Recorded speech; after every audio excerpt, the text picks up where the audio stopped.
this out. I swear that they've already got 250. Yeah, that's a good outcome. 8 down. You work with IT, everyone's got their computers out.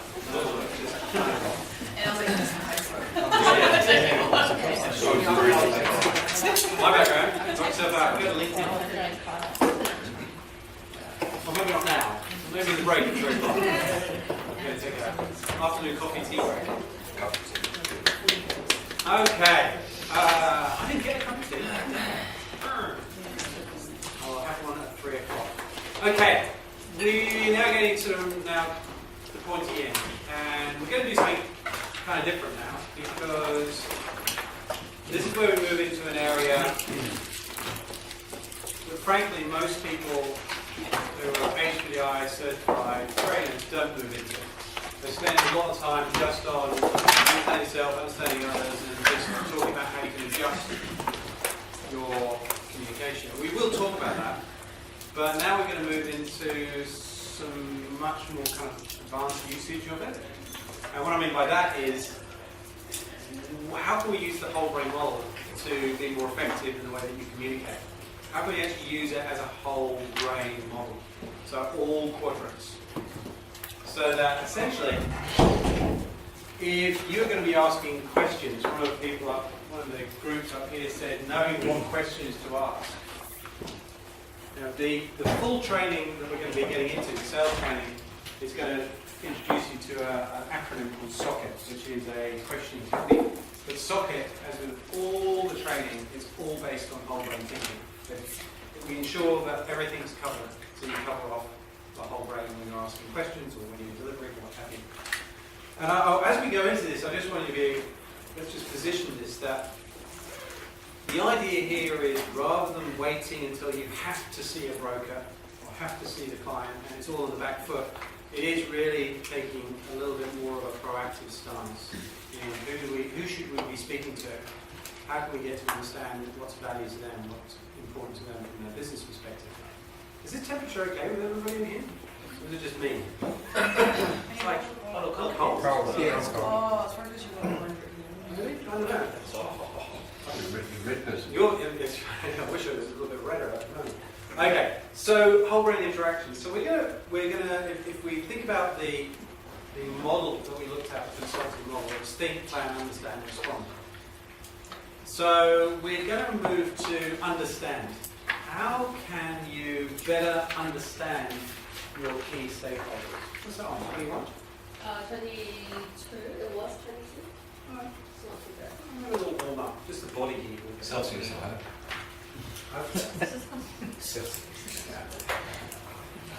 No problems. Okay, so the learning outcomes for this section. So this is sort of the first part of the afternoon. Introduction to whole brain communication models used throughout the program. The ability to better uncover needs by using a whole brain model. To go where you might not normally go and ask questions that you might not naturally ask because it's not your preference. And we're going to look at responding more persuasively, and then we're going to have a tea break or whatever, afternoon break. Okay, so let's get into it. Page reference number. Yes, you're always on the right page, aren't you? Quite right, and you've done the right page again, 24. That's such a room. Now, yes, I know, it's so helpful to have someone who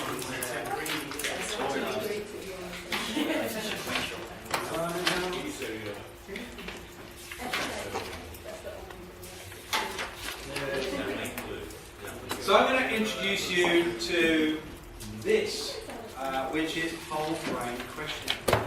So the idea, let me take you through a concept, then you get some examples of the questions you might ask, and then I'm going to get you to try it. And one of the things about this being a foundation day is a lot of it's around learning through kind of having a bit of fun, but fun with a purpose. So you're going to have a bit of fun doing this, I think. I'm pretty sure you know. Yeah, the other 10 did. So yeah. Okay, so the idea here is you've proactively gone out to speak to someone you want to really understand their business. And you want to understand what's value to them. So what is value to them? You want to be able to maximize the relevance of your solution. You want to be able to help them. to come up with something that's going to work for AIG and something that's going to work for them. What is the information you need? All right, well, if we take the whole brain perspective, we start with the A quadrant, you want to understand the challenges that they're experiencing now. So what are the issues, concerns, challenges? Either they're experiencing or their clients are experiencing. Just on that one, why would it be helpful to know what concerns, problems, challenges that they're experiencing now? And it could also be challenges with another provider, another insurer. It could be challenges in building business from their perspective, sales. It could be challenges in the fact that they don't have products that meet their clients' needs. It could be a number of, how would that be useful for you? Just in the blue quadrant. The problems they're currently having could be the reason why you're not placing more business with whoever they're having problems with. So you're turning their negatives into positives for both. Okay. Let me fix your problems. If I do, then you're going to place the business. Very fair. I think in the industry we sometimes call that value added. Okay. But value would be the more you can understand about what problems people are experiencing, the more you can address the problems that people have, the more value they see in what you offer. Yeah? Makes sense? Yeah. But, yeah, and it's interesting to say, of course.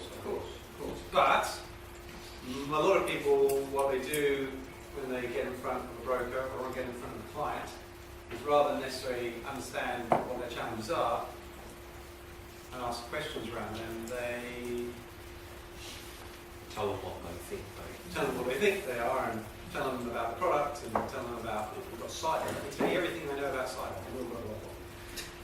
Does that solve a problem? So it's really useful to be able to understand what challenges people are experiencing. In the green, understanding what the current situation is, the detail.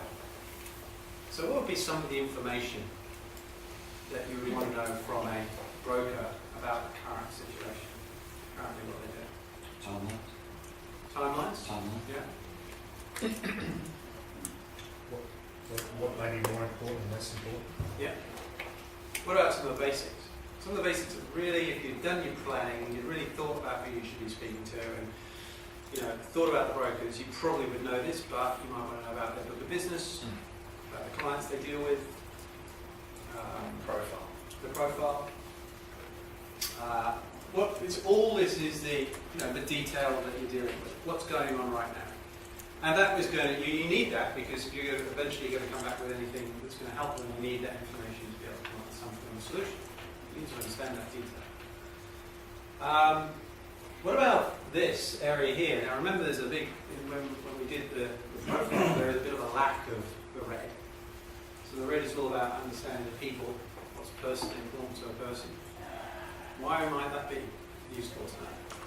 Well, I gain some trust. Yeah. Understanding what's going on in their lives. Rapport. Now, Empathy.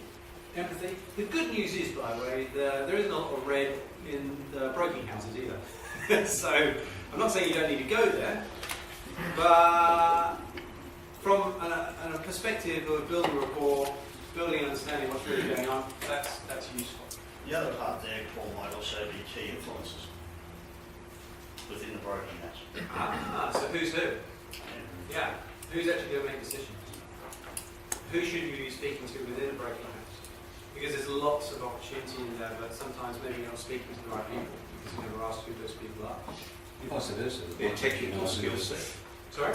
Understanding what their technical skill sets are. Understanding what the technical skill sets. That's an interesting one. It's definitely about them, and it's somewhere in between these two. Yeah. What the current situation is. But out of that may come some problems that they have that they really need to fill those gaps.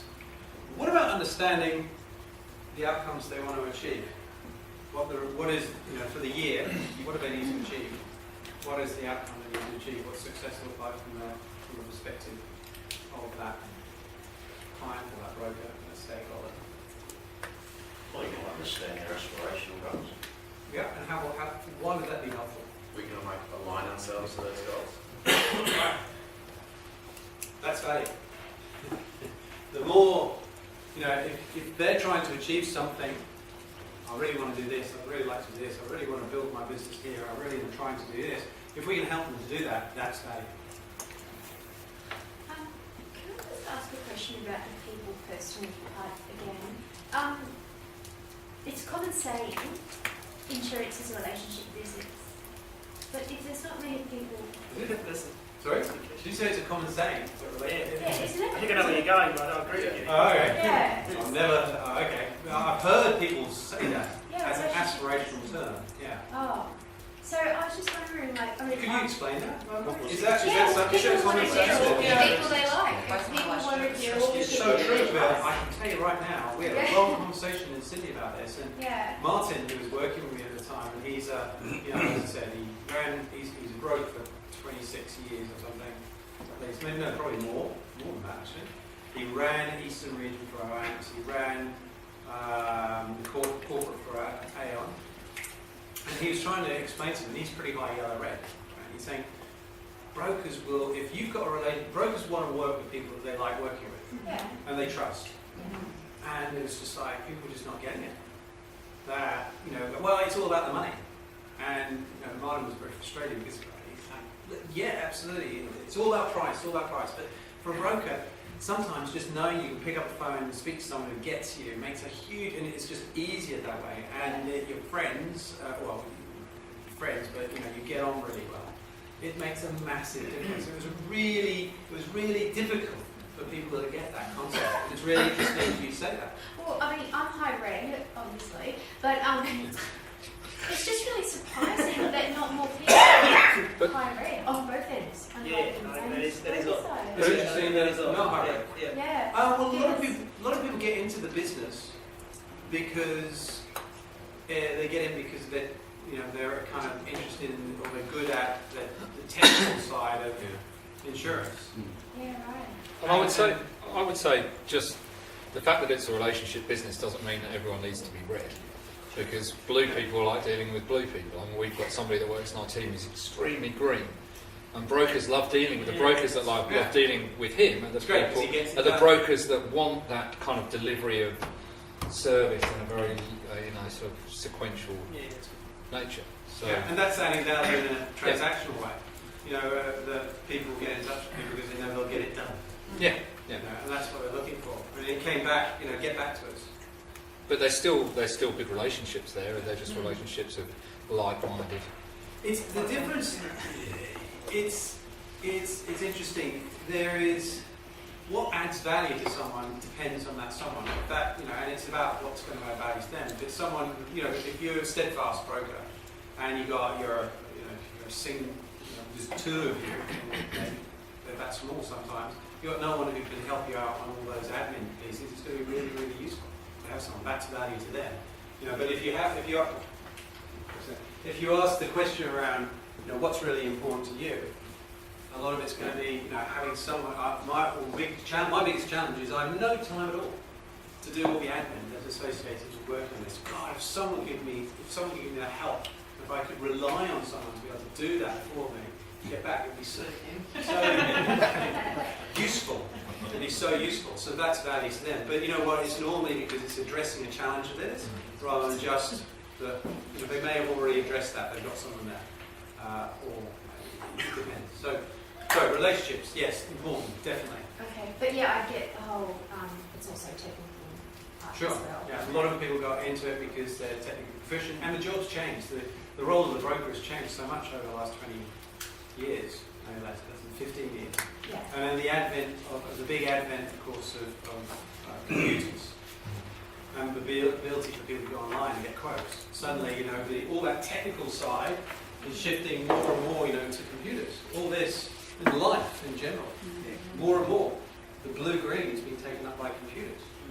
So the role of the broker is got to be either you're going to be up against a computer, or you're going to have to find something else to play with around the relationship side and the listening side, and asking more questions. Now, I think you asked a question at the beginning, and I've gone way off track. Go the yellows. So, what was the original question? No, I was just saying that I was quite surprised with that there wasn't that many birds in All right. both sides of the fence. Yeah. Yeah, That's they're there, but it's almost exactly like your profile for a team with very few people in there.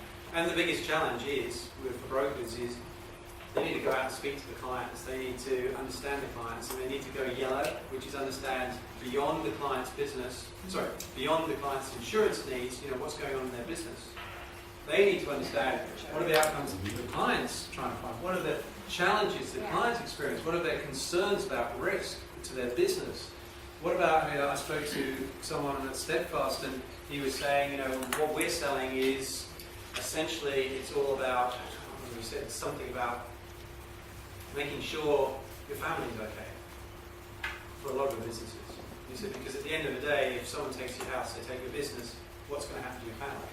About ensuring your family at the end of the day.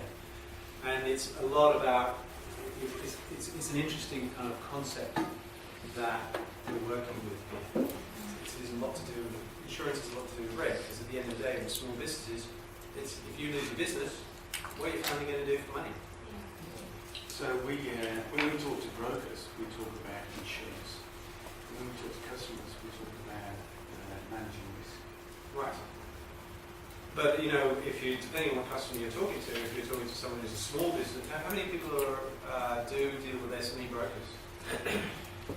Right. So it's interesting that what they're saying is help us to sell to our clients better, and the way they sell to the clients is not necessarily, what did you say, business risk?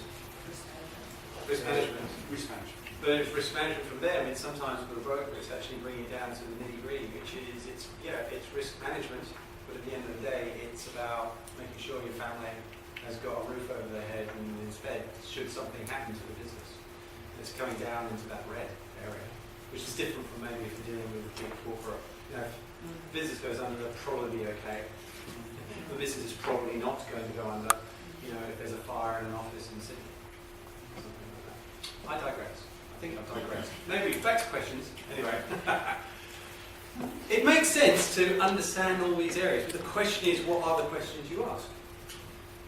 Well, just on that, and on Carol's point that, it is very, it's vital in your industry that you get on with these brokers that you're dealing with, and they build that trust in rapport. Once you do find out what turns them on and doesn't turn them on in order to build that rapport, there comes a stage where there's certain people that you will never get on with.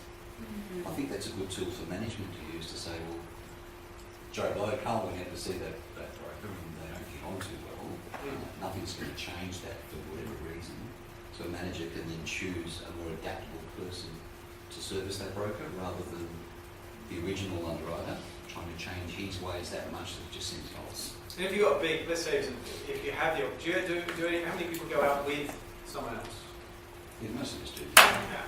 So it's great to pick people who are quite different, So you pick because the they'll gravitate best option. towards one, Yeah. invariably. And I know that there are people who think I'm great, but I'll take Ursula with me. He's great, but we prefer to work with her. And I'm like, fine, no problem. She's the one who gets it done, and he's the guy with big ideas and applies out, which is cool. But yeah, having different types of... Yes, it does work both sides. Yeah, Yes. absolutely. So if you're going to ask questions, what questions would you ask? Does it make sense from this perspective to take a whole brain approach to understanding what's going on with a stakeholder or a client? Does it make any difference which sequential Very good. Yes. you go to first? It does, and yes. Yeah, kind of. Sorry, the really yellow answer. Yes. Yes, to a point. I'll come to that. Yeah. Let me first go through the types of questions you ask. Okay. So what we're going to do is I'm going to get you to try this out. But first of all, it might be an idea if I give you some ideas on what questions you might ask. Okay. If you wanted to uncover and understand some people's challenges, think the bleeding obvious. What question might you ask? What are you telling me? How? I'll tell you what, I cannot tell you how few people say that. Even when they think of the bleeding obvious, like, oh well, and especially I left brainers, high greens, thinking about this, what's the specific question I can ask? But that's it, research has shown that the most successful consultants and the most successful salespeople in the world, and this is not just a little bit of research, this is Huthwaite research based on 10 10,000 behavioural-based sales calls. So we went out in 10,000 sales calls, 24 different countries, over 12 years. We found that the common behaviour was that the really good people started off by asking really open questions. Really open questions, and then ask some specific questions after it. They started off open and allow it's open questions learn, closed questions confirm. So start off by learning. Start with a really open one. If you wanted to understand, seriously, it is this simple. Understand what the current situation is. What question might you ask? What's the current situation? Yeah. So, yeah, I think variations on a thing. So tell me about the current situation, tell me what's happening, tell me about what's going on. It's a great starting question, then you can delve down. You can say what's going on in business, how about your book of business, what's going on there, what sort of business are you working on, etc. It's all about the current situation, but that's essentially it. Okay, now we're getting into a little bit different. I'm going to put these two up.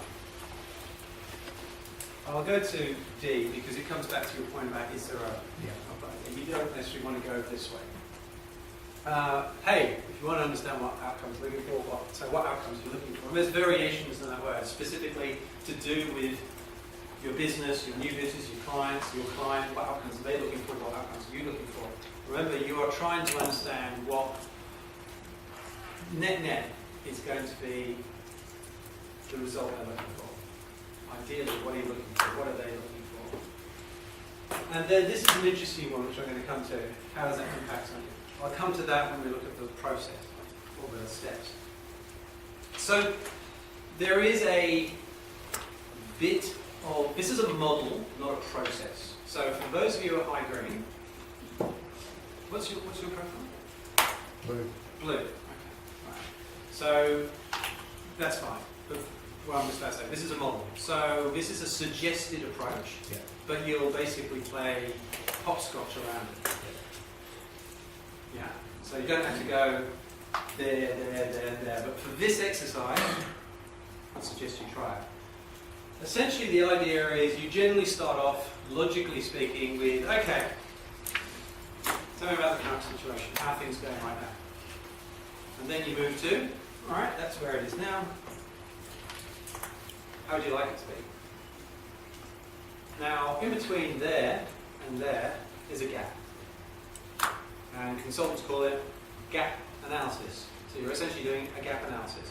You're saying, okay, let's go back to it.